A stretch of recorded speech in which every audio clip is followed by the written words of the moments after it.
Hello, আসসালামু আলাইকুম। Myself GK Mridul, welcome to my another video. হঠাৎ করে মিরপুর উদ্দেশ্যে রওনা দিয়েছি খুব তাড়াহুড়া করে, কারণ হচ্ছে কি আমি অনলাইন ঘাঁটতে ঘাঁটতে একটা পাখি পছন্দ হয়ে গেছে।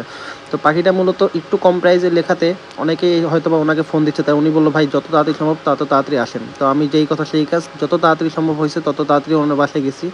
আর গিয়ে দেখি মাশাআল্লাহ, আমার সবচেয়ে ফেভারিট এবং হচ্ছে কি সবচেয়েতে মানে পাখি যখন শুরু করছি যে পাখি পালবো, তখন থেকে আমার ফেভারিট একটা পাখি হচ্ছে গিয়ে সানকনুর। তো আলহামদুলিল্লাহ আমি আজকে সেটা পারচেস করতে পারছি। এটা হচ্ছে আমার জন্য বড় একটা ড্রিম। তো ফাইনালি আমি পাখিটাকে ওনার কাছ থেকে নিয়ে গেলাম, কিন্তু ওনার বাসায় একটা হিস্টোরি হয়েছিল। সেটা হচ্ছে গিয়ে ওনার মেয়ে খুব শখ করে পাখিটাকে এনেছিল এবং ওনার মেয়ে পাখিটাকে কোনোভাবেই দিতে চাচ্ছিল না। বাট ওনার বাবা মা এবং ওনার ফ্যামিলি হয়তো বা বাইরে চলে যাবে, তো এই জন্য পাখিটাকে উনি দিয়ে দিয়েছে এত কম প্রাইসে। তো অনেকে ওনাকে ফোন দিছে, বাট উনি ভদ্রলোক, খুবই যথেষ্ট ভালো ছিল। উনি ওনার কথা রাখছে এবং আমি আমার কথা রেখে ওনাকে যতটুকু যেভাবে পারছি দিয়ে এসেছি। বাট লাস্ট টাইমটা খুব খারাপ লেগেছে একটাই কারণ, সেটা হচ্ছে গিয়ে যখন নাকি বাচ্চাটা কান্না করছে। তো আমি ওনাকে বলে এসেছি যে আপনি আমার সাথে যোগাযোগ রাখবেন, যখন মন চাইবে তখন আপনাকে আমি ওকে ভিডিও কলে দেখাবো। এবং হচ্ছে কি ওনার মেয়েকেও আমি বলে এসেছি। তো ওদের ফ্যামিলিটা খুব আন্ডারস্ট্যান্ডিং ছিল এবং পাখিটা হয়তো বা ওনাদের কাছে খুব ভালো ছিল। তো এখন হচ্ছে কি ওনাকে বাসায় নিয়ে এসে আমি দেখতেছি উনি কালো সিড মিক্স খায় না, সাদা সিড মিক্স খায় না, মানে কোনো রকমই কোনো কিছু খেতে যাচ্ছে না। হয়তো বা ও একটু নার্ভাস, একটু সময় দিতে হবে ওকে। তো আমি চেষ্টা করে যাচ্ছি যে ও আসলে কী খাবে বা কী খেলে একটু শান্তি লাগবে আমার নিজের জন্য।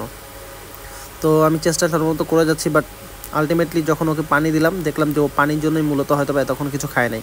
কিন্তু না, তারপর পানিটা খুব বেশি একটা খায়নি। এরপর বাদাম দেওয়ার সাথে সাথে দেখলাম যে না, বাদাম নিয়ে খুব ইন্টারেস্ট এবং বাদামটা ও পানিতে ভিজিয়ে সুন্দর মতন খাইছে। বাট যেটার জন্য আমি সবচেয়ে অপ্রস্তুত ছিলাম সেটা হচ্ছে গিয়ে, দেখেন আপনারা নিজেরাই দেখেন, মানে এত সুন্দর মায়াবী, আমি যেটা চাইছি বাট একদম পুরো সেটাই। ও টেম ছিল কিনা জানি না, আমি হচ্ছে গিয়ে যার কাছ থেকে নিয়েছি ওনারা বলছে যে ভাইয়া ও খুব বেশি টেম না, কারণ হচ্ছে গিয়ে ও হচ্ছে গিয়ে মাঝে মাঝে কামড় টামড় দেয়। তো এইটা হচ্ছে গিয়ে একটা, হয়তো বা উনি জানতো না বা এইভাবে কখনো পাখি নেয় নাই, যেহেতু পাখির ব্যাপারটাই ওরা একদম নতুন। বাট ও দেখেন কতটা মানে ইন্টারাপ্ট করতেছে আমার সাথে এবং কতটা মিশুক, মনে হচ্ছে ও আমাকে কত বেশি চেনে। তো ফাইনালি আমি ওকে মানে নিয়ে খুব খুশি এবং ওর একটা সুন্দর নাম দিছি, সেটা হচ্ছে গিয়ে বৃত্ত। তো নামটা কেমন হয়েছে জানবেন? ওয়াও, দেখেন কত সুন্দর মাশাআল্লাহ।